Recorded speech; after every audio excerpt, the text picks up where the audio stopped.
In a world where everyone stops aging at 25 and time becomes the new currency, many things can go wrong. With the rich bound to live forever, this young man has just gotten all the time they would ever need, but he tragically experiences the death of his mother because she's timed out.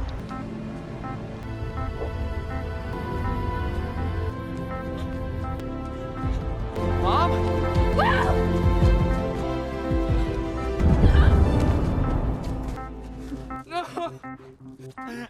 Now, he's out on a mission to crumble the system and make everyone live equal.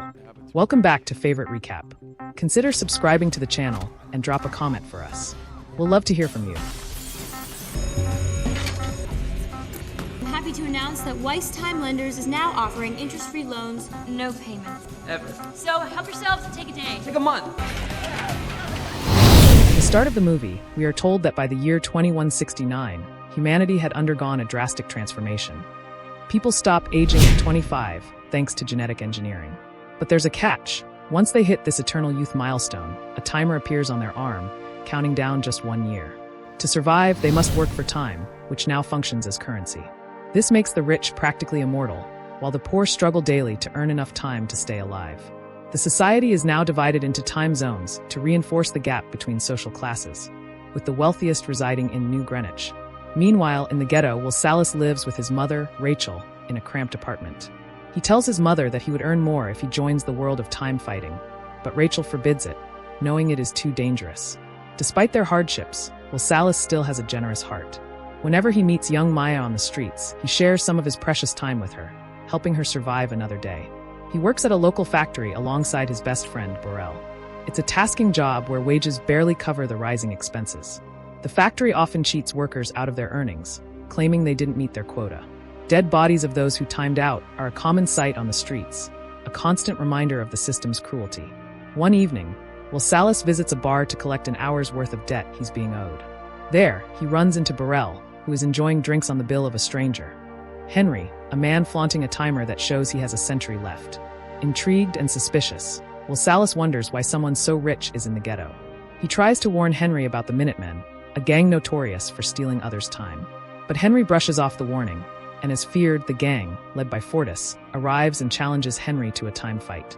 But before they start, Henry excused himself to the bathroom. Inside, Will Salas seized the opportunity to save Henry as he knocked out a gang member and escaped with Henry to an abandoned factory. Safe for the moment, Henry tells Will Salas his story. Despite being 105 years old, he's grown weary of living and deliberately left the comforts of New Greenwich to die. Shocked by his story, Will Salas struggles to comprehend why anyone would willingly give up immortality. Henry then explains that the system is designed to keep the poor dying to sustain the rich. The next morning, Henry secretly transfers his entire remaining century of time to Will Salas, leaving himself only 5 minutes. By the time Will Salas wakes up, Henry is gone. Will Salas finds a scrambled note on the window saying, "Don't waste my time."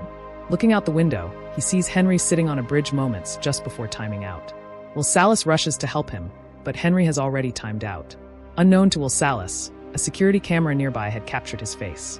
With his newfound wealth of time, Will Salas visits Burrell's home, gifting his friend a decade, a gesture to honor their 10-year friendship.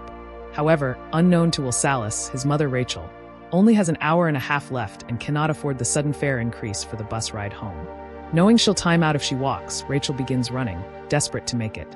After he realized his mother was not on the bus, Will Salas anticipated what would have happened, and he started running through the streets to get to her. Unfortunately, they meet just moments too late, and Rachel dies in Will's arms. The next day, the Timekeepers, a law enforcement team tracking time-related crimes, discover Henry's body. Agent Leon is convinced Henry was murdered for his time, and he reviews the security footage. Though it doesn't capture Henry's fall, it clearly shows Will's face, making him the prime suspect. Meanwhile, still grieving and seeking revenge for his mother, Will Salas devises a plan. Disguising himself as a wealthy man, he hires a limo and pays exorbitant tolls to cross multiple time zones into New Greenwich. When he arrived in the city, Will Salas saw a stark contrast to the ghetto's struggles. He checks into a luxurious hotel, where his presence catches the attention of Sylvia Weis, the daughter of an influential time loaner Philippe Weis. While dining the next morning, a waitress subtly tells him that he would need to upgrade his attire for the casino. Yet, despite her suspicions about his origins, she treats him kindly, especially with Will's generous tips. Sylvia was seated a few tables away, observing him. Unknown to Will Salas, his rapid movement between time zones has raised red flags in the system, leading the timekeepers directly to him. Agent Leon, now aware of Will's identity, remembers pursuing Will's father years ago and senses something is at play. Later that evening, Will Salas purchases an elegant suit and heads to the casino. The gate fee was a voluntary donation of 1 year for non-members. Inside, he joins a high-stakes poker table where Sylvia Weis plays with Sylvia sitting nearby. Will Salas, who is willing to risk everything, bets all his time in a daring move. His gamble pays off and he wins the game. He also impresses Philippe and earns an invitation to his lavish party. The following day, in an attempt to fit in, Will Salas purchases a luxurious car and arrives at Sylvia Weis's extravagant party, blending into the world of the rich and privileged. Sylvia, still intrigued by Will Salas, strikes up a conversation with him. Later on while they dance, she admits she suspects he's from the ghetto. Sylvia also confesses her envy of the people in the ghetto that despite their struggles, they have a kind of freedom she's never experienced as she is always surrounded by her father's guards. Yearning for adventure, she wishes to do something reckless or meaningful for once. Will Salas seizes the moment and takes her to the beach behind the mansion, proposing they skinny dip. Though hesitant, Sylvia eventually joins him, and as they float in the water, they talk about breaking more rules. When the guards begin searching for Sylvia, the two hide in a nearby cave. And in the end, Sylvia suggests that they return separately to avoid suspicion. They eventually sneak back to the mansion through different doors, and Philippe invites Will Salas to another poker game. But before the game starts, the party is interrupted by Agent Leon and his men, who take Will Salas away for interrogation. When asked about his time, Will Salas insists that Henry gave it to him willingly and that he timed out on his own. However, the timekeepers do not believe him, and they confiscate almost all of his time, leaving him with just 2 hours. When they are done, Leon mentions that Will Salas reminds him of his father, a man Will Salas barely remembers. As Sylvia and her father check in on the commotion, Will Salas uses the distraction to overpower the guards, seizing a gun in the process and taking Sylvia hostage. He escapes through the back door and speeds off in his car with Leon giving a close chase. During the high-speed chase, Leon hits Will's car, forcing him to drive in reverse to evade pursuit. Will Salas skillfully maneuvers, barely avoiding a collision with a truck, while Leon isn't as fortunate and he crashes. This allows Will Salas and Sylvia to escape. As they head toward the ghetto, Will Salas asks Sylvia to share some of her time, but she stubbornly refuses. Their troubles continue the next morning when Will Salas is distracted by security cameras on a bridge and fails to spot a spike strip. The car crashes, leaving both Will Salas and Sylvia unconscious. Fortis and his gang found them in that state, and they siphon Sylvia's time. However, they are interrupted by the sound of approaching timekeeper sirens, and they flee, leaving Sylvia with just half an hour left. When they eventually regained consciousness, she panicked and pleaded for help. Though Will Salas finds her desperation ironic, given her earlier refusal to share her own time, he helps her anyway. When the timekeepers arrive and discover that the two had left the scene, Leon decides to wait knowing that Will Salas will reach out again. In the meantime, Will Salas visits Burrell for help, only to find that Burrell had drank himself to death, despite still having 9 years left on his timer. Sylvia, now shaken by their awful situation, becomes desperate. When Will Salas notices her fancy earrings, he takes her to a pawn shop where they exchange the earrings for some time. Then, using the payphone outside, Will Salas forces Sylvia to call her father, demanding a ransom. 1,000 years of time to be distributed among the ghetto's timelines. Leon, who overhears the conversation, warns Will Salas that he's starting to behave like his father, whom he reveals didn't die in a time fight as Will Salas believed. So he hangs up while Weis becomes hesitant to part with even a small fraction of his vast fortune. In the meantime, Will Salas and Sylvia retreat to his apartment for the night, where she changes into some of Rachel's old clothes. They share stories about themselves as they realize the contrast between their worlds. Will Salas recounts how his 25th birthday marked the beginning of his struggle, as his family was already drowning in debt. However, Sylvia's experience was lavish and carefree, with her father gifting her a decade to celebrate her 25th birthday. Will Salas also explains his father's skill as a time fighter and how he used clever tactics to win. However, he now suspects his father's generosity in redistributing his winnings led to his death. The next morning, Will Salas keeps watch over the timeline building from his window, holding out hope for the requested payout from Weis, but none comes. Sylvia is disappointed by her father's attitude as she finally understands how he had amassed his wealth by exploiting others. When Will Salas urges her to return to her life of privilege, Sylvia refuses, saying she finds their rebellion far more meaningful. United by their shared determination, they share a kiss and commit to working together. Sylvia tries to contact her father once more, but her call inadvertently exposes their location to the timekeepers. Weiss warns Sylvia that agents are closing in. Just then, she spots Leon approaching Will Salas and impulsively shoots at him, hitting him in the arm. But instead of leaving Leon to his fate, Will Salas gives him enough time to call for backup, emphasizing his belief in fairness even toward an enemy. Then, stealing Leon's car, Will Salas and Sylvia make their escape. When they realize the official car is too conspicuous, Will Salas devises a plan. Posing as a timekeeper, he stops a passing car and robs the wealthy passenger of her earrings and time, leaving her with only a day to live. The two then escape in her vehicle, only stopping later to watch the news where they discover they've become wanted fugitives. Sylvia is now firmly resolute and does not want anything to do with her old life. Her father's betrayal and her experiences with Will Salas have opened her eyes to the injustice in their society. Back in the city, Leon meets with Weiss and informs him that they will no longer treat Sylvia's disappearance as a mere kidnapping. She's now a fugitive who is actively evading capture alongside Will Salas.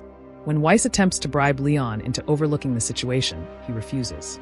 He then warns that if Sylvia reaches out to him, Weiss is obligated to inform the timekeepers, or he'll face arrest as an accomplice. Meanwhile, Sylvia becomes curious and asks if Will Salas would genuinely distribute wealth to those in need if given the chance. When he assures her that he would, Sylvia gives him a plan. Soon, they hijack one of Weiss's money trucks and crash it into a time bank, looting the vault for time capsules. The duo takes what they need and leaves the rest for the struggling citizens of the ghetto. By the time the timekeepers arrive at the scene, the bank has already been stripped clean.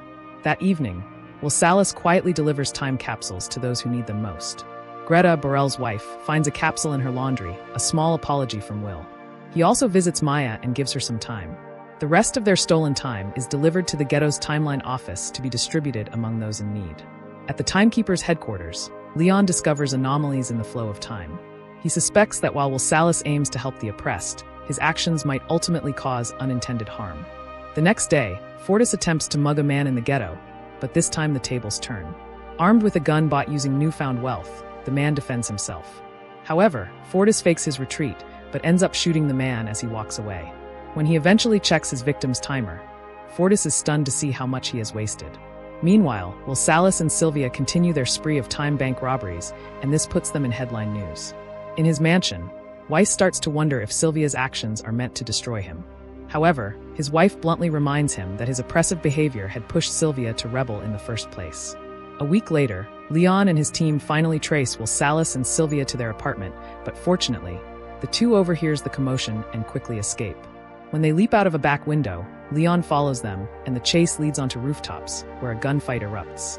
They manage to escape and board a bus. Though the driver considers turning them in, Will bribes him, and they ride off before Leon could reach them. Hours later, they check into a hotel, paying a huge sum to rent every room and secure the receptionist's cooperation. Unfortunately, a passing customer catches a glimpse of the pair and tips off Fortis and his gang, who are aggressively interrogating locals for information. In their room at the hotel, Will Salas and Sylvia learn about the 10-year bounty on their heads, which they dismiss as an insult. They were soon interrupted when Fortis and his men stormed into their room with their guns. Fortis then explains that he's been tolerated by the authorities because he steals only from his own people. Now he must restore order.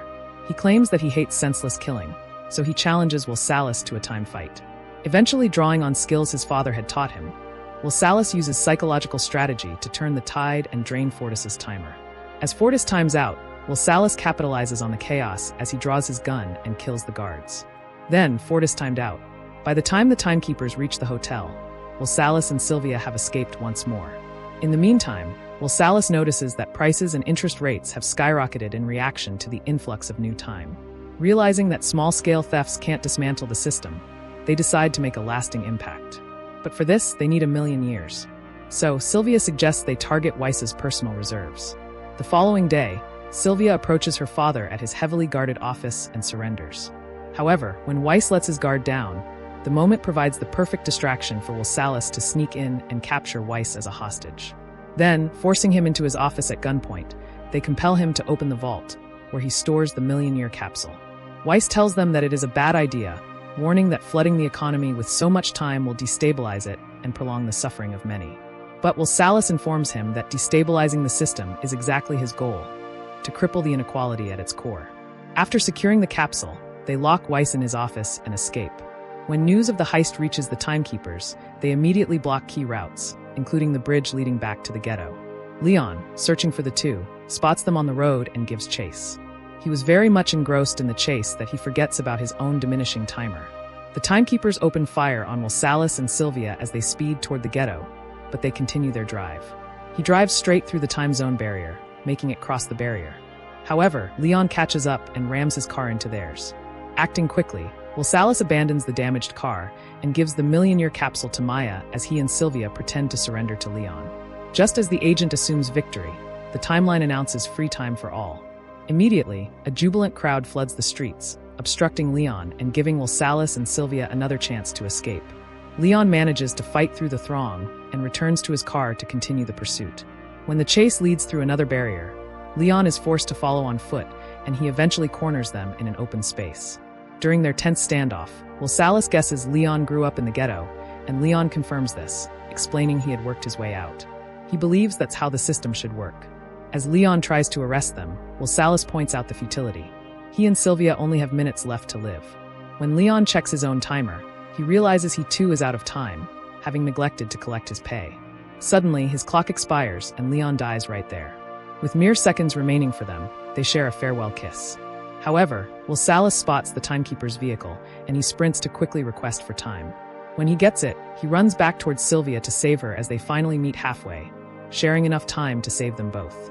Back in the city, Weis concedes defeat, watching helplessly as people storm the streets and factories halt production. The nation's rigid class barriers crumble as individuals flood into wealthy zones. Authorities insist they have control, but the system keeps collapsing beyond repair. Meanwhile, Will Salas and Sylvia continue their escapade as they now target larger banks to dismantle the old order for good. If you like this recap, please subscribe to the channel and also like this video. Thanks for watching.